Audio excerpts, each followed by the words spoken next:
Good afternoon everyone, চলে এসেছি আজকে লাঞ্চ দেখাতে। বোধহয় বেশ কদিন পরই আসছি, বোধহয় অনেকদিনই দেখানি, খেয়াল নেই গিয়ে দেখি যে মনে থাকে না। তো আজকে যা লাঞ্চটা বানিয়েছি সেটা আমাদের কাছে একটু স্পেশালি, কারণ আমি এই ধরনের রান্না খেতে আমাদের খুবই ভালো লাগে। এরকম ধরনের রান্না খেতে শুধু আমাদের কেন, অনেকেরই ভালো লাগে। তো চলো তোমাদেরকে দেখাই কি হয়েছে। এটা ভেজ পোলাও করেছি। এটা কিন্তু ফুড কালার ইউজ না, এটা কিন্তু হলুদ দিয়ে করা। আচ্ছা, এদিকে হচ্ছে তোমার রায়তা, এদিকে হচ্ছে তোমার কাশ্মীরি আলুর দম, একটু পাতলা হয়ে গেছে। আর যেটা দেখানোর আছে, এটা কিন্তু চিলি ডিম।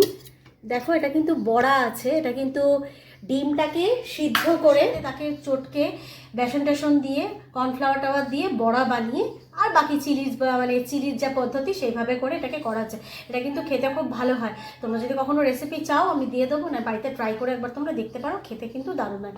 তো হলো আজকে আমাদের এই লাঞ্চ, এবং সাথে সাথে বলেও দিই লাঞ্চের সাথে এটাই আমাদের ডিনারই থাকবে আজকে, কারণ ভালো রান্না হলে লাঞ্চ ডিনার একসাথেই থাকে, আর রাতের রান্নাটাও বেঁচে যায়, মানে করতে হয় না আমাকে।